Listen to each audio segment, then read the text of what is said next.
After a fight, my fiancé texted, "I'm staying at my ex's place tonight. Deal with it." So I dealt with it. The next morning, I watched her lose her mind. Sup Reddit. From where do I start? Lol. This one is a real mess. I need you to grab some popcorn and enjoy. I'm 29 male, a union electrician. Good money. Own my apartment downtown. Drive a decent truck. Been with Brianna, 26, for almost 3 years. She's a content marketing manager. Makes decent cash, attractive, and for the longest time, we were that couple everyone envied. The relationship was solid for the first 2 years.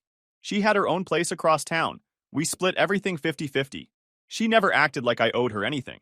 Independent, funny, great in bed. We'd roast each other constantly, watch football together. She'd even help me move furniture without complaining about breaking a nail. I thought I'd found my ride or die. So naturally, I proposed. Took her to that fancy steakhouse she loved. Got down on one knee. The whole thing.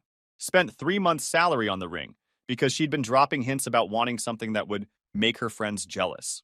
She cried, said yes, and posted 17 Instagram stories about it. I was on top of the world. That's when everything went to heck. It's like the ring flipped some switch in her brain. Suddenly she's talking about our money instead of splitting bills. Started expecting me to pick up every check because that's what fiancés do. Stopped cooking, stopped cleaning, started treating my apartment like a hotel where she happened to crash rent-free. Even had the nerve to suggest I should get a bigger place for when we have kids. Started talking about how I should invest in our future by upgrading my truck to something more family-friendly.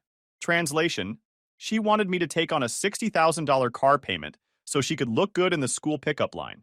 But the real poison was her best friend Betty. Single, bitter, works some dead-end admin job, and spends her free time destroying every relationship around her. Been Brianna's maid of honor since the engagement, and made it her personal mission to turn Brianna into some entitled princess. Every time Betty came over, I'd hear whispers in the kitchen over coffee. Then, Brianna would emerge with some new demand. Betty says you should be paying for the entire wedding since you're the man. Betty thinks I deserve a bigger ring. Betty says I shouldn't have to work after we're married. Each conversation cost me more money and respect. The worst part, Betty would sit on my couch, drinking my soda, eating my food, and lecture me about how real men treat their women. This from someone who'd been single for 3 years and whose last boyfriend left her for her own cousin. I called it out directly. Told Brianna that Betty was toxic and trying to sabotage us because she couldn't stand seeing her friend happy. "You're being paranoid," Brianna said. "She just wants what's best for me." What's best for you is getting away from that bitter harpy before she ruins us." Betty overheard and smiled this fake sweet smile. "I just think Brianna deserves someone who treats her like a queen. If that threatens you, maybe ask yourself why." I wanted to tell her exactly what I thought, but I kept my mouth shut. Should have trusted my gut and ended it then. Should have seen the red flags when Brianna started nodding along instead of defending me. The breaking point came 6 weeks ago. Brianna announces she wants to go on a girls' trip to Miami with Betty and some other friends. Week-long party fest, bottle service every night, staying at some fancy resort. 2 months before our wedding. "It's my bachelorette party," she says. "My last chance to be wild before I settle down." You're not settling down. You're getting married. To me, there's a difference. You know what I mean. Don't be so dramatic. "No, I really don't know what you mean. Explain it." She got defensive. Said I was being controlling. That she deserved to have fun before real life started. Real life. Like our engagement was just some holding pattern before the prison sentence began. I told her absolutely not. Call me old school, but there's no way in heck my fiancé was going to party in Miami clubs while I paid for wedding deposits and vendor contracts. That's when Betty chimed in from the couch. "See, Bree? I told you he'd try to control you. This is just the beginning." The fight that followed was nuclear. Brianna screaming about trust and freedom. Me pointing out that wanting to party like you're single while wearing my ring isn't about trust, it's about respect. Betty sitting there stirring the pot with little comments designed to escalate everything. "Fine," Brianna finally screamed. "If you don't trust me, maybe we shouldn't get married." Maybe we shouldn't. She went dead silent, like she expected me to grovel and apologize. When I didn't, she grabbed her purse and stormed out. Didn't come home that night, or the next. I figured she was at Betty's place, waiting for me to come crawling back with an apology and permission for her little Miami mess. Instead, I went to work, hit the gym, ordered takeout, and slept like a baby. If she wanted to test me, she picked the wrong guy. 3 years as an electrician teaches you patience and problem solving. Wednesday night, I found out exactly where she'd been staying. Wednesday night, I'm on the couch watching the Celtics game and actually enjoying the peace and quiet. No Betty whispering poison in the kitchen. No passive-aggressive comments about how I never do anything romantic anymore. Just me, a soda, and basketball. Then my phone buzzes. Text from Brianna. I'm at Dean's place tonight. Deal with it.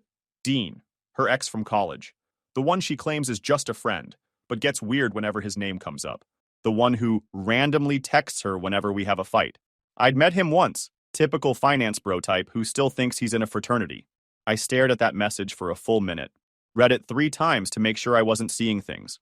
My first instinct was to blow up her phone. Demand explanations. Drive over there and drag her butt home. That's what the old me would have done. That's what she expected me to do. Instead, I set the phone down and cracked another can. Took a long drink and really thought about what just happened. This woman, who's wearing my $8,000 ring, just announced she's spending the night at her ex-boyfriend's place and told me to deal with it. After letting her toxic friend spend months undermining our relationship, the disrespect was breathtaking, but it was also clarifying, like someone had just shown me exactly who they really were. I finished my drink, turned off the game, and got to work. See, here's something important about my apartment.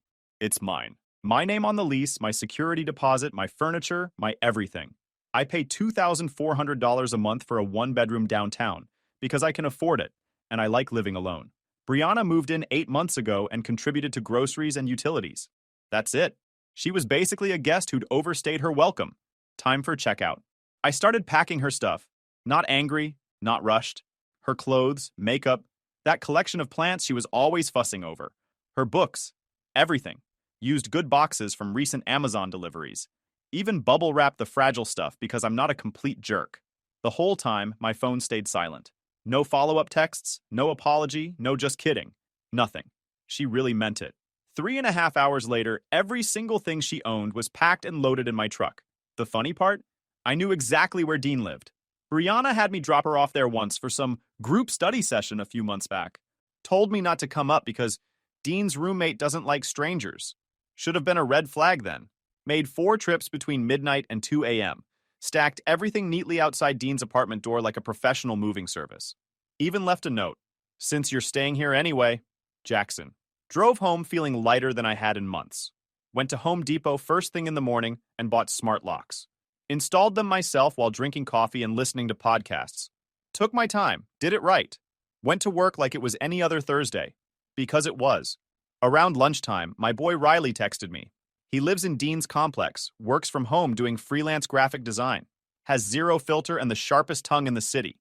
Yo, just saw some chick loading boxes into an Uber outside Dean's place.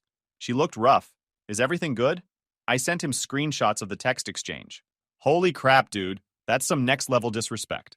Yep, so I dealt with it. Savage. Want me to keep an eye on the situation over here? This could get interesting. Do whatever you want. Not my circus anymore. My work crew got wind of the situation by Friday. These guys don't mess around when it comes to relationship advice. You kicked her out for one text? Asked Danny, our lead installer. She told me to deal with her staying at her ex's place. So I dealt with it.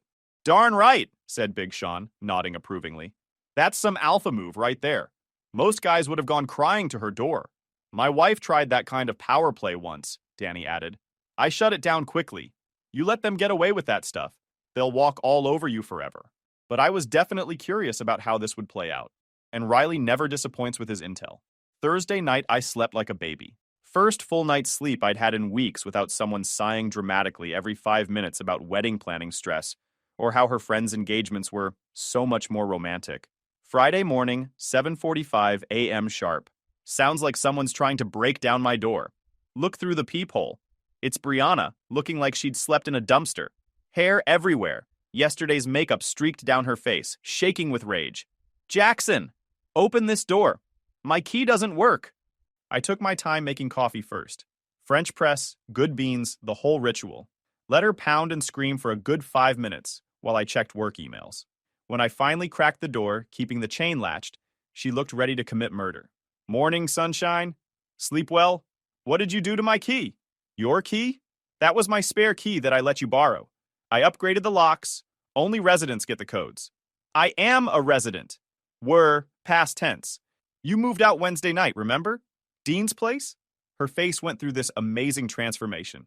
Red to white to purple to a shade I didn't know existed. Like watching a mood ring have a seizure. You can't do this. I live here. I get mail here. You get packages here occasionally. Big difference. And you lived here as my guest, not as a tenant. It wasn't what you think. Dean's roommate was having a crisis and don't care. You made your choice. I made mine. Pretty simple transaction, really. Oh, where's all my stuff? Safe and sound outside Dean's door. Better hurry, though. Looks like it might rain. Weather app says 60% chance. That's when she completely lost her mind. Started screaming like a banshee, pounding on the door, demanding everything from lawyers to calling her daddy to ruining my life. The old lady from 4B opened her door to see what was happening, took one look at Brianna having her meltdown, and shook her head with this "I told you, son" expression. That lady never liked Brianna. Said she was too entitled for such a young woman. You psychopath! I have rights! I've been living here for 8 months! Now you're not. Have a great day, Brianna. Closed the door and put on noise-canceling headphones. Made breakfast while she continued her tantrum in the hallway. Scrambled eggs, fresh orange juice. 20 minutes later, silence. Looked out the peephole. She was gone. Riley called around noon, laughing his butt off. Dude, your ex showed up at Dean's with red eyes and mascara everywhere. Starts loading boxes into an Uber. But here's the kicker. Dean's got a girlfriend. Silence. What? Yeah, man, Jessica. She's been living there for 6 months. Apparently the roommate crisis was Jessica finding out some other chick had spent the night and was claiming to be Dean's friend who needed a place to crash. This kept getting better. So Jessica comes home from her night shift. She's a nurse. Finds your ex's stuff piled outside the door and Brianna inside making breakfast, like she owns the place. The screaming match could be heard 3 floors down. No way! Way! The building manager had to come up and sort it out. Dean's trying to explain to both women. Jessica's threatening to leave, and your ex is crying about being homeless. It was better than reality TV. Get this. Brianna actually tried to convince Jessica that she was Dean's emotional support friend and needed to stay for her mental health. Jessica told Brianna if she wasn't gone in 5 minutes, she was calling the cops. Where is she now? Betty picked her up in some beat-up car. But Jessica made Dean promise that if your ex shows up again, he's calling the cops. She doesn't play games. Smart woman. But I had a feeling this was just the beginning. Friday afternoon, I get a call from building security. Mr. Jackson, there's someone here claiming to be your fiancé who wants us to let her up. She's not my fiancé anymore? Don't let her up. She's, pretty upset about that. Making quite a scene in the lobby. Something about her rights and how you're stealing from her. Not my problem, thanks, Tony. But Saturday brought a whole new level of crazy that I wasn't prepared for. Saturday morning, I'm enjoying coffee and scrolling through my phone when Tony from building security calls. Jackson, you need to come down to the lobby. Now, your ex is here with some older guy and a middle-aged woman claiming they have legal rights to enter your apartment. Be right down. I throw on clothes and head downstairs. There's Brianna with her dad Richard and her mom Grace, looking like they're ready for war. Richard's holding a manila folder and wearing his "I mean business" expression. Grace is standing with her arms crossed, the "I want to speak to you" manager pose. Brianna's dressed up like she's going to court. Tony wouldn't let them up without my permission. Guy's a former Marine. Doesn't take crap from anyone. Richard starts immediately. Jackson, what's this nonsense about making my daughter homeless? Morning, Richard. Grace. I nod to her. I didn't make anyone homeless. I ended our engagement after she chose to spend the night at her ex's place and told me to deal with it. Grace jumps in before Richard can respond. You can't just throw people out. She has rights. She's been living here. As my guest, Grace. Never signed a lease, never paid rent, never established legal residency. That's ridiculous. She was practically your wife. I pull out my phone, show them the screenshot. I'm at Dean's place tonight. Deal with it. That's not how wives talk to husbands. Richard's eye twitches. Grace's mouth drops open. She explained that it was innocent, Richard says. You're overreacting. That's not explaining, Richard. That's a declaration of war. Grace tries the guilt angle. She made one mistake. One text. You're destroying her life over nothing. She destroyed her own life with that text. I just responded accordingly. Richard's folder comes out. We're prepared to file suit for illegal eviction and theft. Please do. I'd love to show a judge the text where your daughter announced she was staying elsewhere and the building's security footage of me peacefully moving her belongings. Also happy to provide documentation that she was never on any lease, never received mail here, and never established legal residency. The folder goes back down. Richard realizes they're screwed. That's when Brianna tries the manipulation route. Tears start flowing, voice gets all breathy and pathetic. Baby, please, this is crazy. I made one mistake, one text. We can fix this. We just did fix it. You're free to stay wherever you want, and I'm free from someone who thinks deal with it is appropriate communication with their fiancé. I didn't mean it like that. Right. Grace is getting red-faced. You're being cruel. She's devastated. Look at her. I looked at her, and she looked like a snotty raccoon having a meltdown. Too late. People make mistakes. Some mistakes have consequences, Grace. This is what consequences look like. Grace turns to Tony, our security guard. You heard him. He's being abusive. You need to let us up there. Tony, stone-faced. Ma'am, I heard a man exercise his legal right to remove someone from his own apartment. If you keep yelling, I'm calling the police. Richard realizes they're not getting anywhere. Come on, Brianna. We'll figure something else out. As they're leaving, I hear Grace hiss, I can't believe you're not making him give her money. And Brianna's response was, he's supposed to take care of me. That's what men do. The look of pure shock on Richard's face when he heard his daughter's entitlement was worth everything I'd been through. But Sunday brought the nuclear option, and that's when I stopped finding any of this funny. Sunday morning, I woke up to 17 missed calls from random numbers. Not Brianna. I blocked her after the lobby confrontation. These were from mutual friends, all asking the same question. What the heck is happening? Checked social media. Oh, it was a masterpiece. Brianna had posted this 3-paragraph sob story on Facebook about being suddenly abandoned by someone she trusted completely. How I'd become controlling and abusive after the engagement. How she was homeless and terrified because of my violent tendencies. Even threw in some nonsense about me monitoring her phone and isolating her from friends. Real victim here. Betty was leading the charge in the comments like some deranged PR manager. I always knew he had anger issues, and Brianna is so brave for speaking out. And Jackson fooled us all, but I never trusted him. The echo chamber was in full effect, with her flying monkeys calling me every name in the book. But here's where Betty made her first mistake. She started her own Facebook post about supporting survivors and how she'd always seen the red flags with me. Posted photos from our double dates with captions like, I should have protected her from this monster.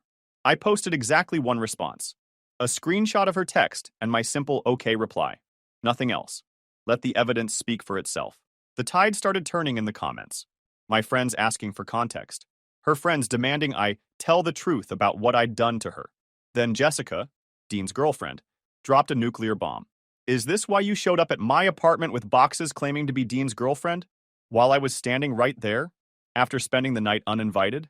Post deleted within 10 minutes. But screenshots live forever, and about 50 people had already captured it. Betty went full attack dog on her own Facebook, posting about how I was manipulating the narrative and gaslighting everyone. The girl was unhinged. Quick pause, fellas. YouTube just dropped this new hype feature. If you're hooked on this story, smash that hype button. It tells YouTube this video deserves to blow up, and it keeps even crazier stories coming your way. Thanks so much for your support. All right, back to the drama. Monday brought the wellness check. 2 cops at my door looking bored out of their minds. Sir, we got a call about someone threatening self-harm at this address. Let me guess. My ex-fiancé called it in. We can't say who called, but yeah. Invited them in, made coffee, showed them the text exchange, explained the timeline. So she announced she was staying at her ex's place, you packed her stuff and took it there, and now she's saying you're having a meltdown? That about sums it up, officers. Are you feeling okay? Any thoughts of hurting yourself or others? Officers, I haven't been this happy in months. Just annoyed that she's wasting your time and taxpayer resources with false reports. They documented it as a malicious call and warned me she might escalate. One of them even said, we see this a lot. X makes bad decisions, faces consequences, then tries to weaponize the system. Keep your documentation handy. Smart advice. Wednesday morning brought something that made me realize this wasn't just petty drama anymore. Credit monitoring alert on my phone. Attempted credit application using your social security number. Someone had tried to open a store credit card in my name. Failed because the phone number didn't match my file, but they had my SSN, birth date, and my old address from college.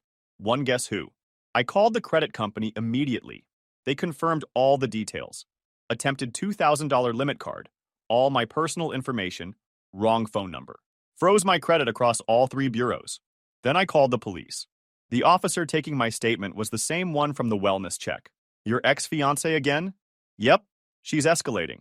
Identity theft's a felony, Jackson. This is serious now. No more games. Filed a formal report. Got a case number. The officer suggested I hire a lawyer and consider a restraining order. This won't be the last attempt. He was right.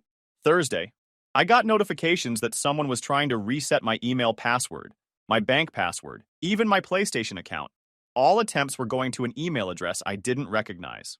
Friday, Riley called with an update that had me seeing red. Dude, your psycho ex convinced Dean to let her stay just until she gets back on her feet. That was 3 weeks ago. She's completely taken over their apartment. What do you mean? Rearrange the furniture, threw away Jessica's stuff, keeps talking about how you're going to come to your senses and beg her to come back. She's completely delusional. The audacity was staggering. Jessica's ready to move out. Dean's terrified of both women at this point. Oh, and she tried to order $300 worth of groceries delivered to their place using your credit card. She what? Delivery guy showed up with bags of expensive stuff. Organic this, gluten-free that, the whole Whole Foods experience. Dean had no idea what was going on. When they called the number on the order, it was your card. Dean refused the delivery and reported it to the store. Another felony. Perfect. But wait, it gets better. She's been telling everyone in the building that Dean's her new boyfriend and they're working things out. Posted Instagram stories from his apartment talking about new beginnings and finding real love. Jessica saw them and went ballistic. That's when I decided it was time to go nuclear. But first, I had some business to take care of. Time to return that $8,000 ring. Monday morning, I hired Nora, a lawyer who specializes in harassment and cyberstalking cases. Found her through a buddy at work whose ex tried similar stuff. Cost me $3,500 up front. But after the credit card fraud attempt, I was done playing games. First thing she did was send cease and desist letters to Brianna, Richard, Grace, Betty, and every flying monkey who'd been harassing me. The letters were beautiful. Outlined everything from the false wellness check to the attempted identity theft. Made it clear that any further contact would result in immediate legal action. Most of Brianna's friends backed off immediately. Richard actually responded through his own lawyer with a formal apology, saying he was unaware of his daughter's escalating behavior and would ensure no further contact. Betty's response was priceless. This is harassment. Brianna's the victim here. Jackson is trying to silence us. Nora fired back with a 2-page letter explaining how criminal law works. Your client's friend has committed multiple felonies. Any further communication from you will be considered obstruction of justice and reported to the appropriate authorities. Radio silence after that. But before we move forward with prosecution, I had one more thing to handle. I asked her about the ring situation. In this state, if the engagement is broken by the recipient, the ring goes back to the giver. It's considered a conditional gift. Perfect. I still had the receipt, the appraisal, and the insurance documentation. Nora drew up a formal demand letter requiring Brianna to return the ring within 72 hours or face civil action for conversion and theft. The letter was delivered to Betty's apartment, where Brianna was still crashing. Tuesday, my phone exploded. Brianna had gotten a burner phone and was calling me from different numbers, screaming about how the ring was hers, and I had no right to take it back. You gave it to me! You can't just take it back because you're having a tantrum! Read the letter, Brianna. I'm not giving you anything. This ring is mine. I earned it. You earned it by telling me to deal with you staying at your ex's place? Interesting payment plan. That's when she really lost her mind. Started screaming about how she was going to destroy me, how she'd never give the ring back, how I was a psychopath for wanting it. See you in court then. Wednesday, Riley called with the play-by-play. Dude, your ex is having a complete meltdown over here. She's been screaming at Betty about the ring, crying, throwing things. Betty's getting sick of her nonsense. What do you mean? Apparently, Brianna's been treating Betty's place like a hotel, eating all her food, using her car without asking, bringing random dudes back for revenge hookups, leaving messes everywhere. Betty finally snapped and told her to grow up and handle her problems like an adult. Oh no, the sisterhood was cracking. Brianna started crying about how Betty was supposed to support her and be on her side. Betty told her that supporting someone doesn't mean enabling their delusions. They had a huge fight. Brianna stormed out and Betty changed her locks. Where's she staying now? Back with Mommy and Daddy. But here's the thing. Grace has been calling Betty, screaming about how she abandoned Brianna and ruined her life. Betty posted on Facebook telling Grace to control her psycho daughter before she ends up in jail. The house of cards was collapsing. Thursday brought news that made my day. The DA's office is moving forward with prosecution, Nora said. Multiple counts of identity theft, attempted fraud, filing false reports, and cyberstalking. They want her arrested. When? Tomorrow morning.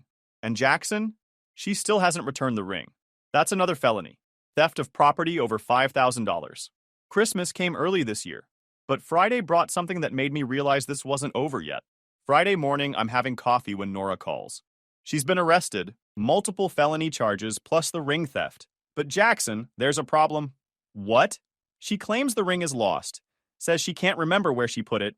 Either she's lying or she sold it. Great. My investigator is checking local pawn shops and jewelry stores. If she sold it, that's another felony. Saturday, Riley called me laughing hard. Dude, you're not going to believe this. LMAO. 2 cop cars just pulled up to Betty's apartment complex. Your ex got arrested while she was there begging Betty to take her back. You can't be serious. She's screaming about how this is all your fault. Betty's standing in the doorway telling the cops she doesn't know her. Half the complex is outside watching the show. The mental image was perfect. They just put her in the car. She's still screaming. This is better than Netflix. Oh, and Grace showed up right as they were driving away. Started yelling at Betty about how this is her fault for abandoning Brianna. Betty told her to buzz off and slam the door. 2 hours later, she's been arrested and charged. Bail hearing is Monday, but with multiple felony counts and a pattern of escalating behavior, she'll likely be held until trial. And with her record, she could be looking at 3 to 5 years if convicted on all counts. The identity theft alone carries mandatory minimums in this state. The next day, word was already spreading through our mutual friend group. My buddy Chris called laughing. Dude, half the people at my bachelor party heard about Brianna getting arrested. Tommy said his girlfriend saw the mugshot on Facebook. Betty posted it with some sob story about the justice system failing women. Betty posted her mugshot? Yeah, but it backfired. Everyone's commenting about how crazy Brianna looks and asking what she actually did. Betty's trying to control the narrative, but people are Googling the charges. Identity theft, fraud, stalking. It's all public record now. Monday's bail hearing was a mess. Brianna showed up looking like she'd been living rough. Unwashed hair, wrinkled clothes, bags under her eyes. Her public defender argued for release on recognizance, claiming she was a young woman dealing with emotional trauma from an abusive relationship. Right. Young woman. The prosecutor laid out the timeline of escalating criminal behavior. False reports, identity theft, attempted fraud, harassment despite cease and desist orders, attempted employment sabotage, and theft of an $8,000 engagement ring. The judge looked at the evidence for about 30 seconds. Bail set at $50,000. Defendant is ordered to have no contact with the victim and to surrender her passport. Richard had to mortgage his house to get her out. I almost felt bad for the guy. Grace was in the courtroom, making snide comments loud enough for everyone to hear about how I was destroying an innocent girl's life. The bailiff had to tell her to be quiet twice. The restraining order hearing was even better. Brianna's lawyer tried the woman-scorned angle, claiming she was emotionally devastated and not thinking clearly. The judge wasn't buying it. 5-year restraining order granted. Any contact whatsoever results in immediate arrest and jail time. But here's the kicker. Word travels fast in the content marketing world. Getting arrested for cybercrimes when your job requires digital trust? That's career-ending. She was fired before she even made bail. And with her criminal charges pending, she's basically blacklisted from the entire industry. No one's hiring someone facing felony cyberstalking charges. 3 months later, she'd moved back in with her parents in Ohio. At 26, living in her childhood bedroom, unemployed, facing felony charges, and still no ring. Nora's investigator found it at a pawn shop downtown. Brianna had sold it for $2,000 2 days after I kicked her out. We got it back, and now she's facing an additional charge for selling stolen property. Richard sent one final message through lawyers. A check for $6,200 to cover all the fraudulent charges and my legal fees. Included a note. I'm ashamed of my daughter's behavior and want to make this right. I kept the money. Richard was a decent guy who got stuck with a nightmare daughter and a wife who enabled her every tantrum. The trial was scheduled for 6 months out, but Brianna's lawyer pushed for a plea deal. 2 years probation, full restitution, mandatory anger management counseling, and the restraining order stays in effect. She took it rather than risk 5 years in prison. I thought that was the end of it. I was wrong. 3 months into her probation, I started dating Leah, a veterinarian who owns her own practice. Smart, pays her own bills, and has never once told me to deal with anything.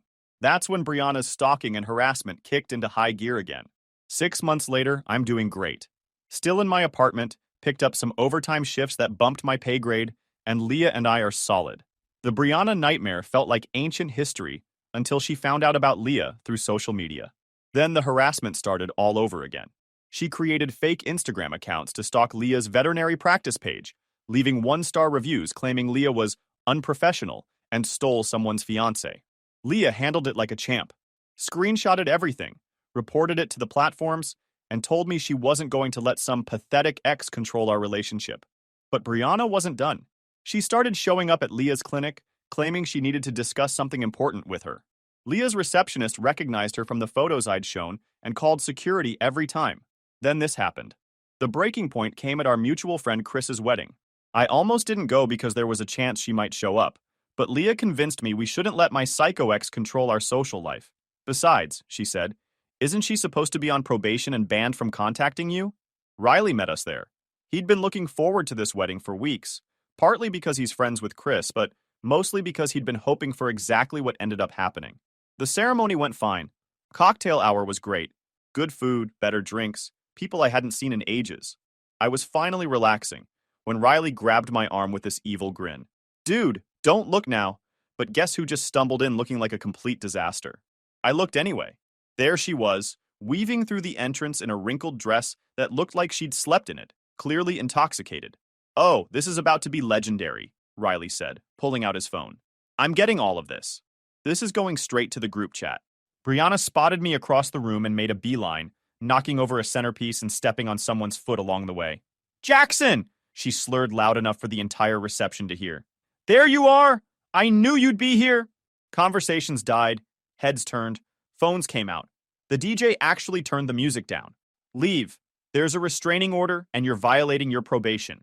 Screw your restraining order. I came here to talk to you, to make you understand. Leah stepped closer to me, ready for whatever was about to happen. Security was already moving in our direction, but Riley held up a hand. He wanted to see this play out. Understand what? I kept my voice calm. That you made a mistake. That we belong together. I forgive you for everything. The arrest, the lawyers, all of it. We can start over. The delusion was unbelievable. She actually thought this was romantic. Brianna, we're done. We've been done for over a year. No, you're just being stubborn. And this. She glared at Leah with pure hatred. This is your pathetic rebound? Your downgrade? She's not even that pretty. That's when Riley stepped forward with the biggest grin I've ever seen. Oh, this is perfect. Brianna, meet Leah. She's a veterinarian who owns her own practice, drives her own car, and has never once committed identity theft. Crazy standards, right? The crowd was eating this up. Someone started live streaming on Instagram. Brianna's face went red. Screw you! You don't know what you're talking about. She's a witch who stole my man. Your man? Riley laughed. Lady, you told him to deal with you staying at your ex's place. That's not how you keep a man. That's how you get screwed. Right on cue, 2 security guards appeared. Ma'am, you need to leave immediately. No, I'm not done. Jackson, please, you have to listen to me. I love you. She tried to grab my arm. I stepped back. Security moved in. This is harassment. This is illegal. I'll sue everyone here. With what lawyer? Riley called out as they started escorting her toward the exit. Didn't Daddy already spend his retirement money bailing you out of jail? The crowd was loving it. Even the bride and groom were watching from the head table, trying not to laugh. As they dragged her toward the door, she made one last desperate play. Jackson, remember what we had. Remember how good it was before you ruined everything. Riley cupped his hands around his mouth. Yeah, the best part is when he ruined everything. The entire reception erupted. People were recording, laughing, applauding. Someone started chanting, "Deal with it! Deal with it!" Her final scream as security pushed her out the door. I hate all of you! Leah's UGLY and Jackson's a loser. Riley's parting shot. If that were true, you wouldn't be here begging for him back, sweetie. The whole thing was on social media within minutes. Number sign deal with it started trending locally with the caption, "When keeping it real goes wrong." By Monday morning, it had gone viral with over 200,000 views. Chris, the groom, found me later that night. Dude, I'm sorry about the drama. I had no idea she'd show up. Not your fault, man. Thanks for having security handle it. Are you kidding? That was the best entertainment we could have asked for. My wedding's gonna be remembered forever now. I got a call from Nora Tuesday morning. Your ex violated her restraining order at a public event with about 50 witnesses and video evidence. The DA wants to revoke her probation and send her to jail. She's also facing additional charges for the harassment of your girlfriend. Interested in pressing charges? Absolutely. Last I heard, she's doing 18 months in county lockup. She wanted me to deal with it. I did, on my terms. The lesson is simple. When someone shows you who they are, believe them the first time. Peace out, Reddit.